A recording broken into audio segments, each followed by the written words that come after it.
주님께서 여러분과 함께 또한 사제의 영과 함께 루카가 전한 거룩한 복음입니다. 주님 영광 받으소서. 그때 예수님께서 비유 하나를 말씀하셨다. 예수님께서 예루살렘에 가까이 이르신 데다 사람들이 하느님의 나라가 당장 나타나는 줄로 생각하고 있었기 때문이다. 그리하여 예수님께서 이르셨다. 어떤 귀족이 왕권을 받아오려고 먼 고장으로 떠나게 되었다. 그래서 그는 종 10사람을 불러 10미나를 나누어 주며 내가 올 때까지 벌이를 하여라 하고 그들에게 일렀다. 그런데 그 나라 백성은 그를 미워하고 있었으므로 사절을 뒤따라 보내어 저희는 이 사람이 저희 임금이 되는 것을 바라지 않습니다 하고 말하게 하였다. 그러나 그는 왕권을 받고 돌아와 자기가 돈을 준 종들이 벌이를 얼마나 하였는지 알아볼 생각으로 그들을 불러오라고 분부하였다. 첫째 종이 들어와서 주인님의 한 미나로 10미나를 벌어들였습니다 하고 말하였다. 그러자 주인이 그에게 일렀다. 잘하였다, 착한 종아. 내가 아주 작은 일에 성실하였으니 10고을을 다스리는 권한을 가져라. 그 다음에 둘째 종이 와서 주인님의 한 미나로 5미나를 만들었습니다 하고 말하였다. 주인은 그에게도 일렀다. 너도 5고을을 다스려라. 그런데 다른 종은 와서 이렇게 말하였다. 주인님의 한 미나가 여기에 있습니다. 저는 이것을 수건에 싸서 보관해 두었습니다. 주인님께서 냉혹하신 분이어서 가져다 놓지 않은 것을 가져가시고 뿌리지 않은 것을 거두어 가시기에 저는 주인님이 두려웠습니다. 그러자 주인이 그에게 말하였다. 이 악한 종아, 나는 내 입에서 나온 말로 너를 심판한다. 내가 냉혹한 사람이어서 가져다 놓지 않은 것을 가져가고 뿌리지 않은 것을 거두어가는 줄로 알고 있었다는 말이냐. 그렇다면 어찌하여 내 돈을 은행에 넣지 않았더냐. 그리하였으면 내가 돌아왔을 때 내 돈에 이자를 붙여 되찾았을 것이다. 그러고 나서 곁에 있는 이들에게 일렀다. 저자에게서 그 한 미나를 빼앗아 10미나를 가진 이에게 주어라. 그러자 그들이 주인에게 말하였다. 주인님, 저희는 10미나나 가지고 있습니다. 내가 너희에게 말한다. 누구든지 가진 자는 더 받고 가진 것이 없는 자는 가진 것마저 빼앗길 것이다. 그리고 내가 저희들의 임금이 되는 것을 바라지 않은 그 원수들을 이리 끌어다가 내 앞에서 처형하여라. 예수님께서는 이 말씀을 하시고 앞장서서 예루살렘으로 오르는 길을 걸어가셨다. 주님의 말씀입니다. 그리스도님 찬미합니다. 참 예수님, 신자분들은 혹시 안나의 집을 아시나요? 김하종 신부님께서 설립한 노숙인 급식 시설인데요. 이탈리아인인 김하종 신부님께서는 당신 한국 이름을 김대건 신부님의 김, 하느님의 종에서 하종을 따 김하종이라고 지으셨다고 하죠. 이름 그대로 하느님의 종으로서 가장 작은 이들을 사랑하기 위해 한국에서 안나의 집을 운영하시는데요. 그러던 어느 날 신부님께서 속상한 마음을 SNS에 밝히셨습니다. 어느 날 노숙인 분들께 빵을 드리려 하는데 한 할머니가 말씀하셨다고 하죠. 전 이런 빵 안 먹어요. 파리바게트 단팥빵은 없을까요? 있으면 좀 바꿔줘요. 또 어느 날은 한 할아버지께서 도시락을 받아간 뒤 다시 와서 말씀하셨다고 하죠. 이거 2,000쌀 아니죠? 전 2,000쌀 아니면 안 먹어요. 다음부턴 2,000쌀로 해주세요. 신부님께서는 이런 요구를 종종 듣곤 하신다고 하는데요. 이런 요구를 들을 때마다 아주 당혹스럽다고 하셨습니다. 급식소에 호텔 레스토랑처럼 메뉴판을 준비해야 하나 싶을 정도라고 하셨죠. 그 모든 게 후원자, 봉사자, 직원분들의 사랑과 노고로 어렵게 마련되었는데 노숙인들이 당연한 권리처럼 여기며 이런저런 요구를 했거든요. 이 소식을 접하고 신부님께서 오죽 속상하셨으면 SNS에 심정을 밝혔을까 싶었는데 그런데 신부님은 그 속상함 때문에 혹시 봉사하기를 멈추셨을까요? 아니요, 멈추지 않으셨습니다.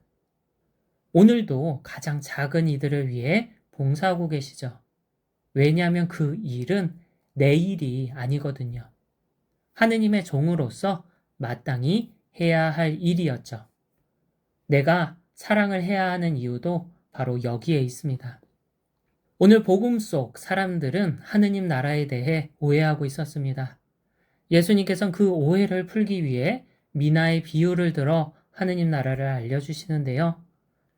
비유에서 어떤 귀족이 먼 고장으로 떠나며 종 10사람을 부릅니다. 그리고 그 종에게 10미나를 나눠주며 말하죠. 내가 올 때까지 벌이를 하여라. 비유 속 귀족은 주님을 가리키고 총 10사람은 인간을 가리킵니다. 인간에게 주어진 미나는 인간이 소유한 모든 것을 가리키죠. 그리고 주님이 명령한 벌이는 사랑을 가리킵니다. 즉, 인간이 이 세상에서 해야 할 일은 오직 하나, 사랑하는 거라고 알려주신 거죠. 비유에서 종들은 주인의 명에 따라 저마다 벌이를 했습니다. 첫째 종은 벌이를 해 한 미나로 10미나를, 둘째 종은 5미나를 벌었습니다. 그런데 마지막 종은 벌이를 하지 않은 채 한 미나를 그대로 들고 왔죠. 그 종은 주인이 냉혹한 분이셔서 두려워서 그랬다고 이유를 밝히는데요.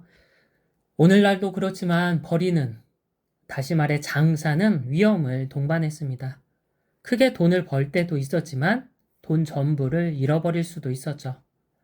마지막 종은 돈을 잃어버릴까 겁이 나 벌이를 하지 않고 그대로 갖고 있었죠. 그런데 마지막 종이 착각한 점이 있습니다. 주인은 한 번도 주어진 돈으로 벌이를 해서 수익을 내라고 한 적이 없다는 점이죠. 그저 당신이 올 때까지 그 돈으로 벌이를 하라고 했죠. 사실 주인은 종이 벌이를 하다가 주어진 돈 전부를 잃어도 상관이 없었습니다. 주인의 목적은 수익이 아니라 벌이 그 자체에 있었거든요. 결과에 상관없이 벌이를 하기만 하면 되었습니다.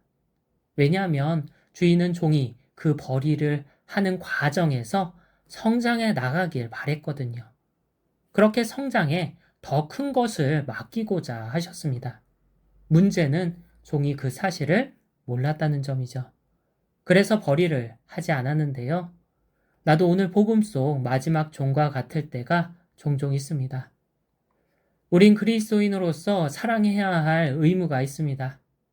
예수님께서 하느님을 사랑하고 이웃을 사랑하라고 명하셨거든요. 하느님 사랑은 쉽습니다.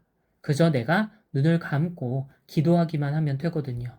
그때 주님께선 당신 사랑으로 화답해 주시죠. 그런데 이웃 사랑이 쉽지 않습니다. 내가 이웃을 사랑하기 위해 사랑을 실천해도 고맙다는 말 한마디 되돌아오지 않을 때도 있고 내 사랑을 이용하는 경우도 있으며 심지어 내가 준 사랑이 악으로 되돌아올 때도 있죠. 그때 나는 내가 실천한 사랑을 무의미하게 여기곤 합니다.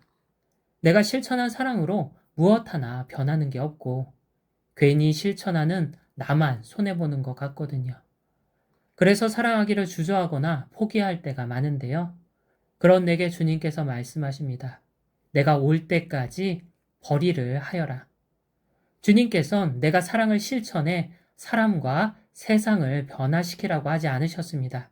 그저 당신이 올 때까지 사랑하라고 하셨죠.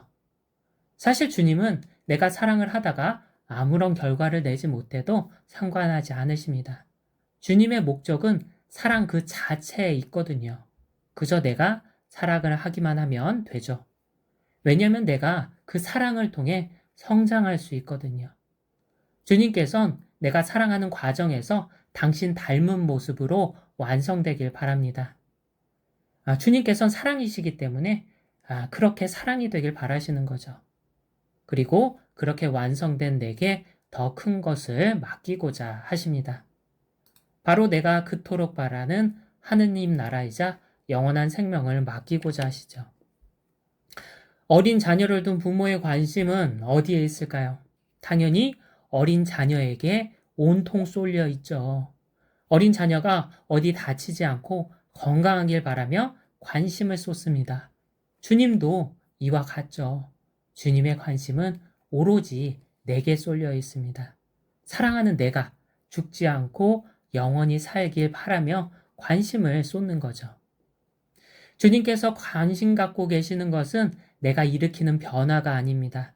오로지 나 자신입니다.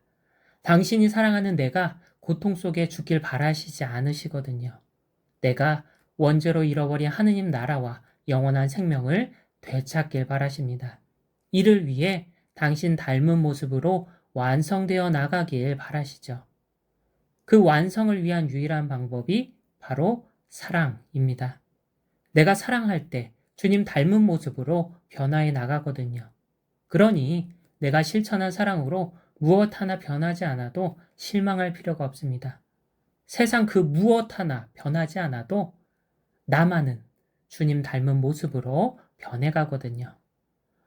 오늘 하루 사랑을 실천하기 어렵다면 확인해 보면 좋겠습니다. 내가 실천한 사랑으로 내가 변화하길 바랬는지, 혹시 내가 실천한 사랑으로 사람과 세상이 변하길 바라진 않았는지, 주님께서는 그저 사랑하라고 말씀하십니다. 사랑으로 세상과 사람을 변화시키라고 하지 않으셨습니다. 그러니 주님께서 명하신 대로 사랑을 실천하면 좋겠습니다. 주님께서는 내가 실천한 사랑으로 말미암아 당신 닮은 모습으로 변화하길 바라시거든요. 그렇게 내가 변화하며 완성되었을 때 비로소 하느님 나라를 주실 수 있거든요. 오늘도 주님께서는 사랑하기를 주저하는 내게 말씀하십니다.